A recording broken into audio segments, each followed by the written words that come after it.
अभी संचालक मीनाक्षी जी ने जानकारी दी क्या 16वां स्थापना दिवस इस संस्थान का होने जा रहा है। कुछ पुरानी यादें हैं। हो सकता है कि जैसा कि अभी आदरणीय कुलपति जी ने आपको तमाम जानकारी दी और आप नए विद्यार्थी कुछ इस वर्ष के कुछ पिछले वर्ष के होंगे, लेकिन बिल्कुल आज का दिन स्थापना दिवस के दिन हम उन लोगों को जरूर याद करना चाहेंगे जिन्होंने एक मन बना करके इस पूर्वांचल की धरती पर एक ऐसा संस्थान बना करके खड़ा किया जिसकी ख्याति आज पूर्वांचल और उत्तर प्रदेश में ही नहीं बल्कि मैनेजमेंट के कोर्सेज के इंस्टीट्यूशंस में आपका अपना स्थान 12वें 10वें नंबर पर है। इसलिए हम उन लोगों को याद करके आपको बधाई भी देना चाहेंगे कि आपने इस संस्थान को आगे बढ़ाने का काम किया। याद है चेयरमैन साहब के स्वर्गीय पिता श्री नागेश्वर सिंह जी, जिनकी कल्पना रही होगी, और उसकी दूसरी पीढ़ी ने जिन्होंने इस संस्थान को बनाने का व्रत लिया, संकल्प लिया, श्री एस.के. सिंह को भी हम याद करना चाहेंगे, जिनकी मेहनत और उन शुरू के दिनों को भी जिन्होंने इस संस्थान को बनाने के लिए जब संकल्प लिया तो शायद इसलिए संकल्प लिया होगा कि बनारस की धरती पर, बाबा विश्वनाथ की धरती पर हम ऐसे लड़कों को बना करके तैयार करें जो एसएमएस से निकल करके जब जाएं तो देश और प्रदेश में जाएं और अपने अतीत को याद करें, तो याद करें कि हमने एसएमएस जैसे गुरुकुल से ट्रेनिंग ली है और बाबा विश्वनाथ का आशीर्वाद मिला है, ताकि देश और समाज के मैनेजमेंट में अगली लाइन में आप अगली कतार में कहीं पीछे रहना न पड़े। हम आपको एक चर्चा कर दें। इस विद्यालय को बने, इस संस्थान को बने 16 वर्ष की उम्र हो गया। कुलपति जी ने कहा और संचालक ने भी कहा कि एकदम अपनी युवावस्था में है, अपनी जवानी की तरफ बढ़ने जा रहा है। 18 साल पर जब बालिग हो जाएगा तो कुलपति जी आज के 5 साल बाद यहाँ का लड़का जब निकल करके देश और प्रदेश की संस्थाओं में जाएगा, मल्टीनेशनल्स में जाएगा, तो निश्चित रूप से संस्थान के कर्ता धर्ता मैनेजमेंट वाले उनको बुला करके सम्मानित करेंगे और एसएमएस का नाम रोशन करने के लिए उनको सम्मान देने का काम करेंगे। और क्यों? इसलिए कि जिसकी चर्चा अभी यहाँ लोगों ने की, एक चर्चा करके अपनी बात शुरू करना चाहेंगे। एसएमएस परिवार के चेयरमैन श्री अशोक सिंह जी और हम इलाहाबाद में विश्वविद्यालय दिनों के साथी हैं। मित्रों, हमारा इनका परिवार का रिश्ता लगभग 38-39 साल का हो गया है। ये हमारे बहुत से जो इनके बच्चे हैं उस समय पैदा भी न हुए होंगे, जो आज ये इंस्टीट्यूट और यहां से लेकर के लखनऊ तक चलाने का काम कर रहे हैं। इस बात को हम इसलिए आपको भी जोर देना चाहेंगे। मित्रों, आप इस संस्थान में हैं जहां से आप ग्रेजुएशन करके आए होंगे या जहां से आपने इंटर किया होगा, हाई स्कूल किया होगा।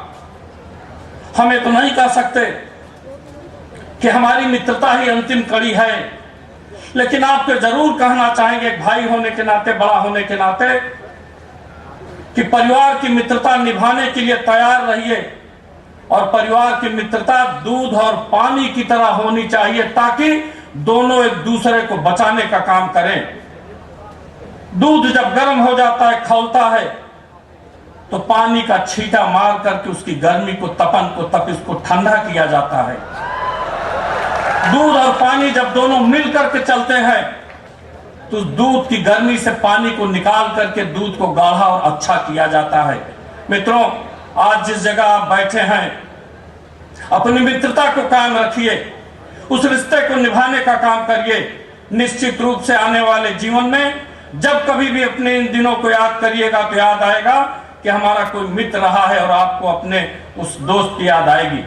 अभी हमारे कुलपति जी चर्चा कर रहे थे, उन्होंने विद्वान हैं और विद्वान न होते तो कुलपति कैसे होते।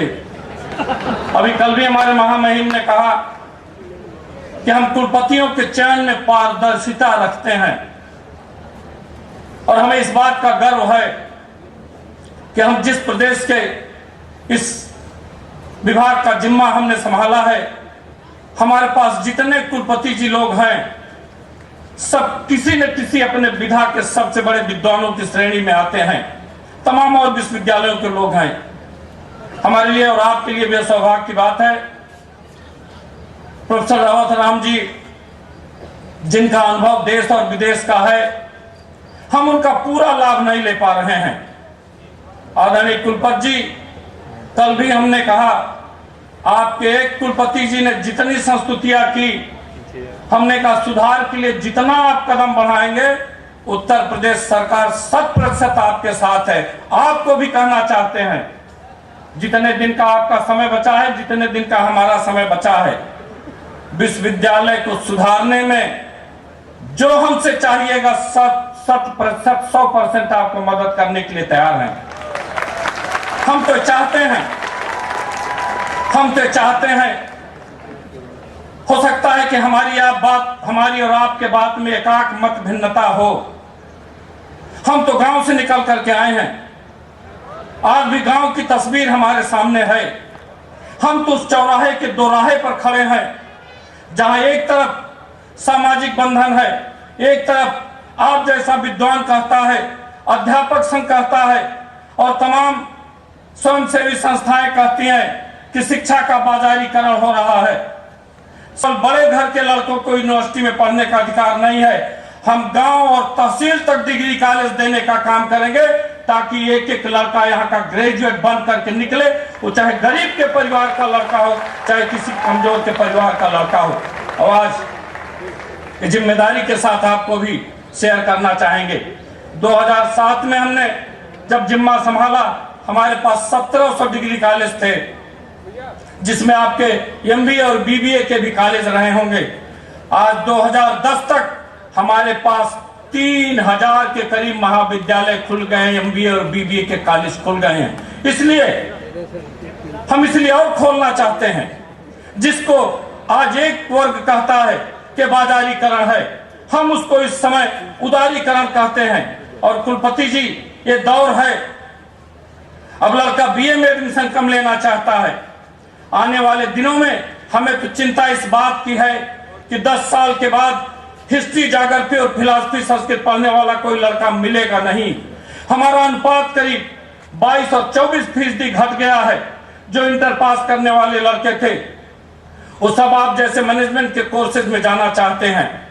और शायद इसलिए कि जब आपने देखा कि भौगोलिकरण का, ग्लोबलाइजेशन का अगर समय है, एक कंपटीशन का दौर है। हमारा कंपटीशन अगर महाराष्ट्र से है, दिल्ली से है, केरल से है, गुजरात से है, तो माननीय कुलपति जी, हमको और लिबरल होना पड़ेगा।